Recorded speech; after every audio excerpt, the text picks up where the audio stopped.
అర్థమైంది. Quarter bottle కొట్టించి మాణిక్యంతో నీ ప్రేమ విషయం మాట్లాడించాలని నీ ప్లాన్. చిచి, ప్లాన్ కాదన్నా, రిక్వెస్ట్. అడుగు మాణిక్యమా. నమస్తే మాణిక్యం అన్నా. నమస్తే. ఈరోజు ట్రిప్ ఎటువైపు? గోల్కొండ సైట్ సీయింగ్ అన్నా. ఓ గుజరాతీ పార్టీని తీసుకువెళ్ళాలి. ఓహో. అన్నా మాణిక్యం అన్నా. ఏంటి అంటే అది నీ కూతురు మన శివ ఒకరినొకరు గాఢంగా ప్రేమించుకున్నారు కదా, పెళ్లి చేస్తే బాగుంటుందని. ఆ శివగాడి పేరెత్తితే పుచ్చ పగిలిపోతుంది. అది కాదన్నా. ఇంకోసారి ఆ శివగాడి గురించి నువ్వు రికమెండ్ చేసావో అయ్యగారితో చెప్పి డ్యూటీలో ఉండగా తప్పతాగొస్తున్నావని నీ ఉద్యోగాన్ని ఓడగొట్టిస్తాను. జాగ్రత్త. అన్నా తప్పు అయిపోయిందన్నా. ఎలా ఈ చెత్తదవా ఆ ముస్టెదోకి రికమెండేషన్. ఇంకా లాభం లేదు. మాణిక్యం మామ నీళ్ళు నాకిచ్చి పెళ్లి చేయడానికి ఈ జన్మ కొప్పుకోడా. ఇప్పుడు ఏం చేయాలి? బావగారు, ఇన్నాళ్ళకి వైజాగ్ వదిలేసి మీరు కూడా హైదరాబాద్ వచ్చేశారు. చాలా సంతోషం. బావగారు, మీరందరూ ఉన్నారనే ధైర్యంతోనే ఈ నిర్ణయం తీసుకున్నాను. నాకు ఎలాంటి హెల్ప్ కావాలన్నా ముందుగా మిమ్మల్ని అడుగుతాను. ఎంత మాట! అది మీరు నాకు ప్రత్యేకంగా చెప్పాలా? మీకు నేను ఏ విధంగా సహాయపడినా అది నా అదృష్టంగానే భావిస్తాను. నా సంగతి సరే, ఎలా సాగుతుంది మీ బిజినెస్? ఆ దేవుడి దయ వల్ల అంత సాఫీగానే సాగుతుంది బావగారు. తీసుకో.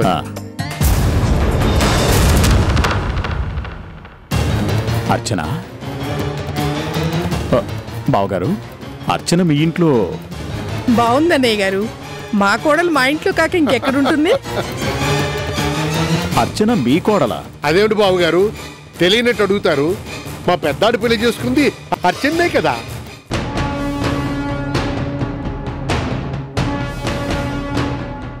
ఆ దేవుని దయ వల్ల అర్చన మా ఇంటికి పెద్ద కోడలిగా వచ్చాక అందరూ సంతోషంగా ఉన్నామన్నయ్య. అంతేకాదు బావగారు, త్వరలోనే మా పెద్ద కోడలు నన్ను గ్రాండ్ ఫాదర్ని, ఈవిడ గారి గ్రాండ్ మదర్ని చేయబోతోంది. ఇదంతా నాకు.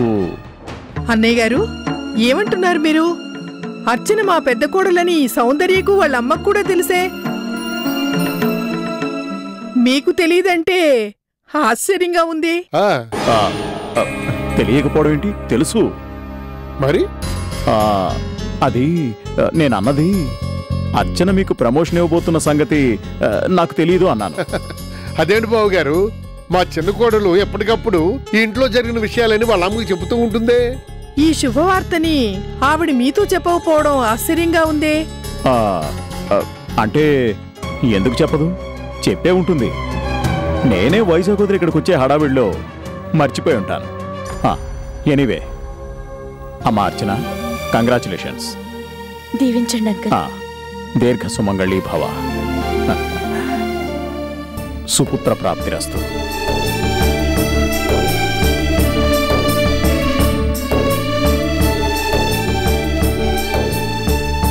బావగారు, ఇందాక సంతోషంగా ఉంది అన్నాను. ఇప్పుడు ఆ సంతోషం రెట్టింపు అయింది అంటున్నాను. ఎందుకో తెలుసా? అయిన వాళ్ళందరం ఒకే చోటుకి చేరాం కాబట్టి. ఏం అర్చన, రాధమా కోటి కూడా ఇక్కడే ఉన్నారా? బాగుంది బాబు గారు, ఈ విషయం కూడా మీకు తెలియదు అన్నమాట. ఏమ్మా అర్చన, కోటి వాళ్ళు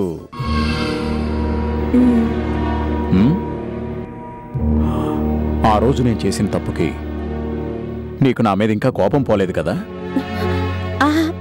అలాంటిదే లేదు అంకుల్. నాకు తెలుసమ్మా, నోరు జారినవాడు నీటి మీద రాతలాగా కొట్టుకుపోతుందే అనుకుంటాడు. కానీ మాట పడ్డవాడు శిలాశాసనంలాగా ఆ చేదు జ్ఞాపకాన్ని శాశ్వతంగా గుర్తుంచుకుంటాడు. అంకుల్, ఈ అంకుల్కి తెలుసమ్మా తను చేసిన తప్పేంటో.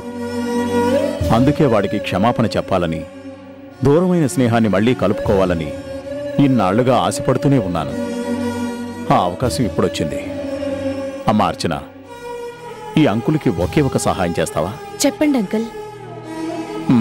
నేను కాదు, నువ్వే చెప్పాలి. మీ నాన్న ఆఫీస్ అడ్రస్. అంకుల్ ఏమ్మా వాడికి నా మీద ఇంకా కోపం పోలేదు అంటావు అంతేగా? పర్వాలేదమ్మా, తప్పు చేసిన వాణ్ణి నేను. అందుకే వాడి ముందు తల ఉంచుకుని నిలబడతాను. మహా అయితే తిడతాడు, ఇంకా ఆవేశం చల్లారకపోతే ఓ దెబ్బ కొడతాడు. అంతకు మించి ప్రాణం తీయడు కదా. చెరిపోయినంతకాలం మనుషుల మధ్య దూరం అలాగే ఉంటుంది. ఆప్యాయంగా మాట కలిపితే ఆ దూరమే దగ్గరై బంధంగా మారుతుంది. ఒకనాటి స్నేహబంధాన్ని మళ్లీ కలుపుకోవాలనే నా ఆరాటం. అడ్రస్ చెప్పమ్మా. ఒక్క నిమిషం.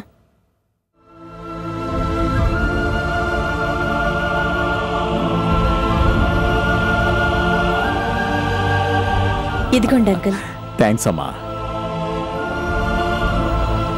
అర్చనా ట్రావెల్స్, కోటీశ్వరరావు. నా కోటిప్పుడు కోటేశ్వరరావు. గుడ్. ఉంటానమ్మా. బావగారు వెళ్ళొస్తాను. చాలా సంతోషం. దూరమైన స్నేహితులిద్దరూ మళ్ళీ దగ్గర కావాలని మనసారా కోరుకుంటున్నాను. All the best. Thank you బావగారు.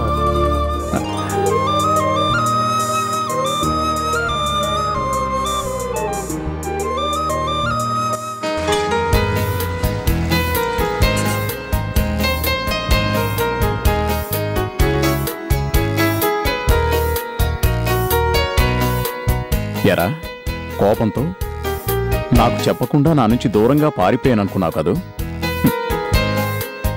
జీవితంలో మళ్ళీ నాకు కనిపించును అని ధీమాగా ఉన్నావు కదూ? ఇప్పుడు చూడరా, ఆ దేవుడు మన జీవితాల్ని ఎలా టర్న్ చేశాడో. నువ్వు ఇక్కడే, నేను ఇక్కడే. తలుచుకుంటేనే ఎంత ఆనందంగా ఉందో. వచ్చేస్తున్నాన్రా, అన్నీ మర్చిపోయి నిన్ను చూడాలనే కొండంత ఆశతో వచ్చేస్తున్నాన్రా కోటి, వచ్చేస్తున్నా.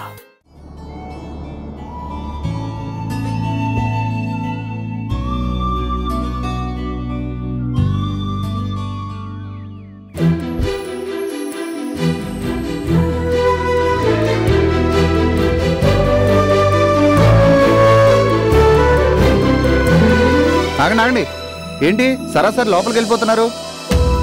ఏ, లోపలికి వెళ్ళడానికి నీ పర్మిషన్ కావాలా? కావాలి అంటే కావాలి, మరి నేను పంపిస్తేనే ఎవరైనా లోపలికి వెళ్ళేది. అచ్చా. అచ్చానే. ఇంతకీ మీకెవరు కావాలి? కోటి. మా అయ్యగారి పేరు కోటి కాదు, కోటేశ్వరరావు గారు. ఇంతకీ మీరెవరు? హర్ష. హర్ష వచ్చాడని చెప్పు మీ అయ్యగారితో. అలాగే సార్. అయ్యగారు లోపల ఎవరితోనో మాట్లాడుతున్నారు, కాసేపు ఇక్కడే వెయిట్ చేయండి. హర్ష వచ్చాడని చెప్పమన్నానా? చెప్తానండి.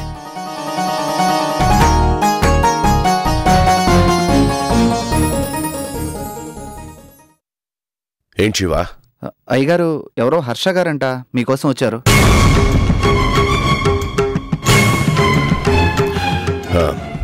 బిజీగా ఉన్నానని చెప్పు. అలాగే అయ్యగారు. సార్, లోపల అయ్యగారు బిజీగా ఉన్నారు, కాసేపు వెయిట్ చేయమన్నారు. హర్ష వచ్చాడని చెప్పావా? చెప్పాను sir. Sir sir sir sir sir sir ఆగండి సార్.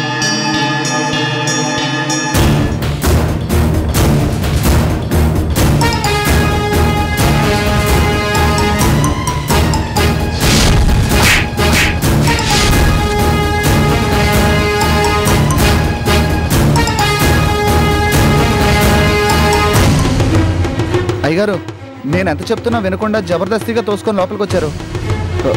చెప్పాను కదా, పదండి. ముందు మీరు బయటికి పదండి. రండి. ఆగండి.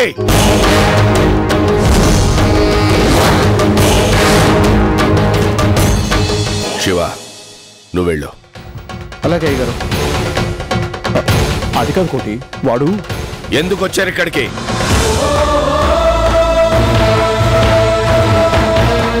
కోటి, హర్ష. ఐఎమ్ సారీ, అలాంటి పేరు గల వ్యక్తి నాకు ఎవరూ తెలీదు. రే కోటి, ఏం మాట్లాడుతున్నావురా? నేను నీకు తెలీదు? తెలీదు. చెప్పండి, మా వాడు ఏం తప్పు చేశాడని కొట్టడానికి చేయెత్తారు. అది కాదు కోటి, వాడు పర్మిషన్ లేకుండా లోపలికి రావడానికి వీల్లేదు అన్నాడు. అంత మాత్రాన్ని కొడతారా?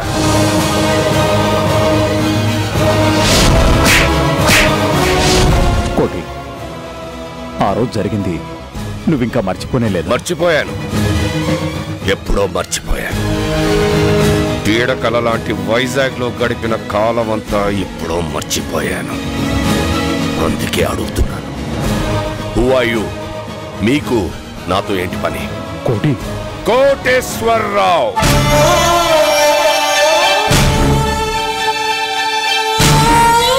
ఈ కోటేశ్వరరావుతో మీకేంటి పని?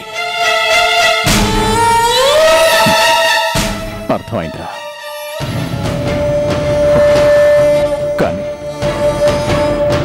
ఆ రోజు జరిగిన దానికి నేను ఎంత బాధపడ్డాను, ఆ రాత్రంతా ఎంత మదన పడ్డాను నాకు మాత్రమే తెలుసు. తెల్లారగానే నిన్ను కలవాలని, నీకు సారీ అవసరం లేదు. అవసరం లేదు. ఆ రాత్రే, ఆ క్షణంతోనే అన్ని బంధాలు తెగిపోయినాయి. వద్దురా, అంత మాట అనొద్దురా. ఎన్నో ఏళ్ల మన స్నేహబంధం అయిపోయింది.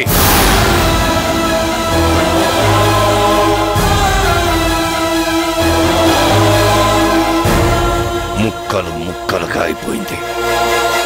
ఒక్క దెబ్బతో బంగాళాఖాతంలో కలిసిపోయింది. అంటే నువ్వు కాదు, ఎప్పటికీ నువ్వు ఇక్కడ కొట్టిన దెబ్బ మర్చిపోలేను. ఓకేరా, ఓకే. నేను కలుపుకోవాలని వచ్చాను, నువ్వు సారీ. కట్ అయిపోయింది ఎప్పుడో.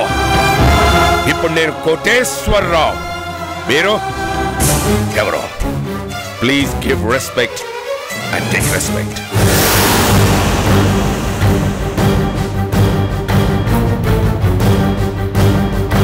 అంతేనా? అంతే. ఇంకోసారి ఆలోచించు. ఎంతైనా మనం ఒకనాటి మిత్రులం కాదు, ఈనాటి శత్రువులం. మన మధ్య యుద్ధం జరగకూడదనుకుంటే ఇంకెప్పుడు నన్ను కలవడానికి ప్రయత్నించద్దు.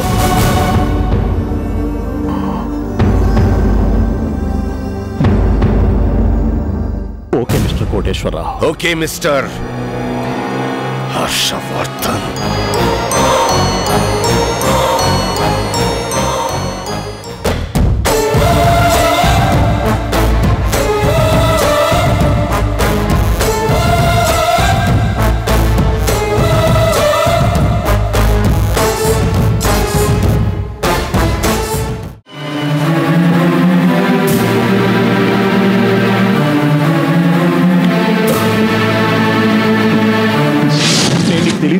తెలీదు. ఈనాటి శత్రువులం.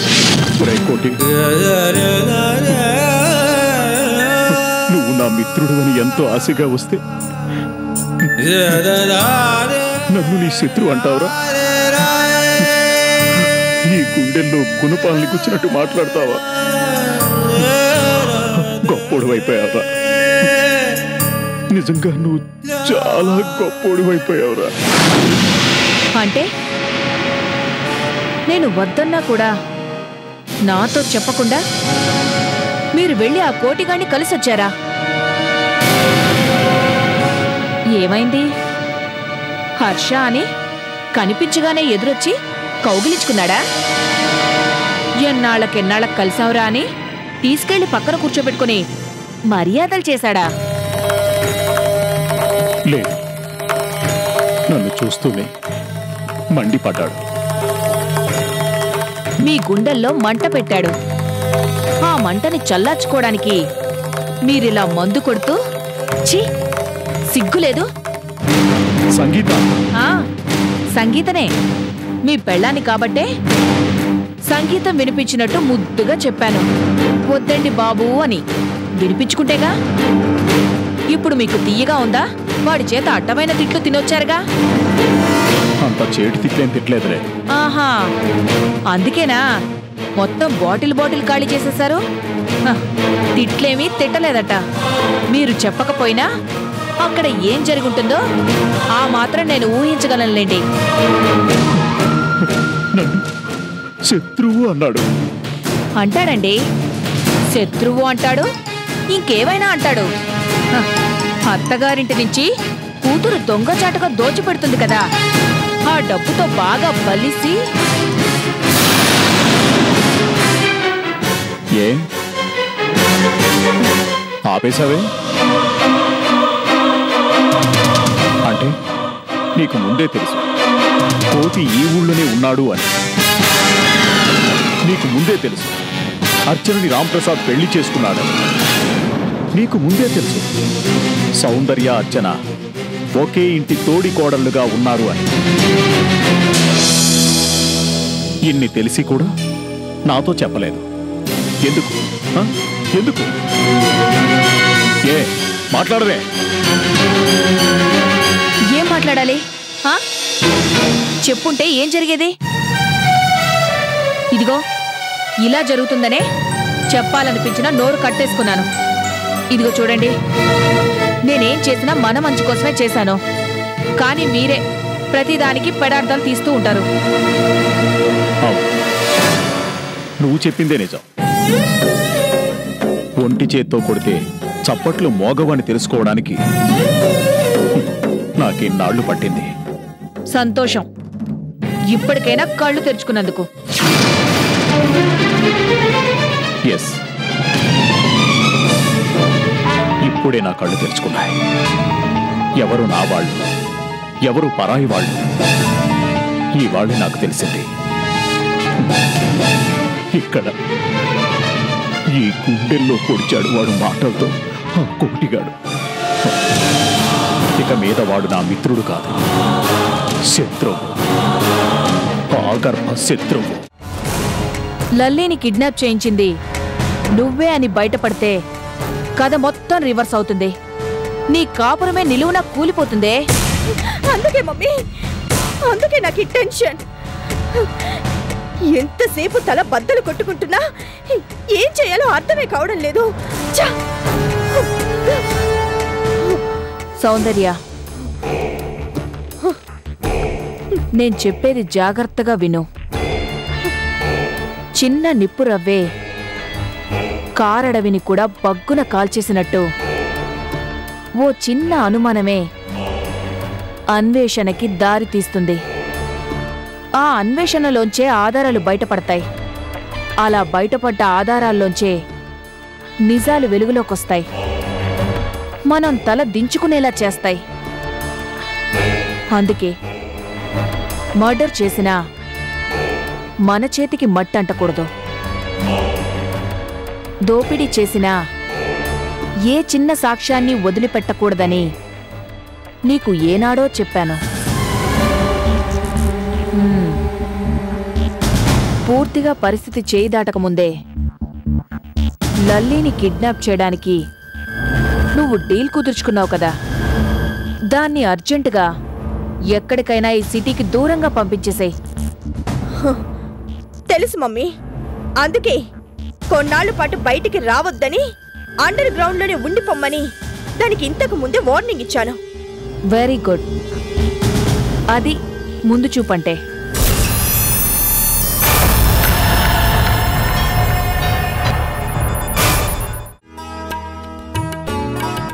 రాధా, టిఫిన్ రెడీయా? ఓ ఎప్పుడో రెడీ, మీదే ఆలస్యం. ఇదిగో వచ్చేస్తున్నా.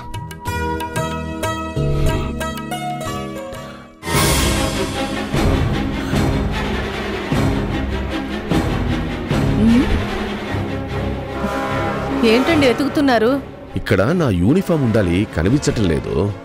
ఓ అదా, డ్రైవర్ గారు ఓనర్ గారు అయిపోయారు కదా, ఇక దాని అవసరం లేదు కదా అని పైన అటుకు మీద పడేశాను. అటుకు మీద పడేసావా? ఎక్కడా? ఆ పైన.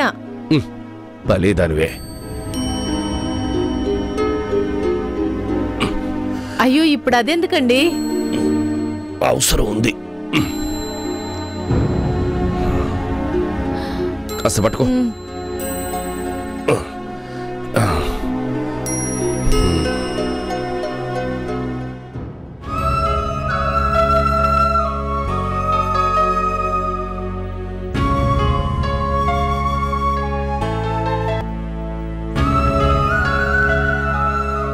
ఇది ఉండాల్సింది అటక మీద కాదు.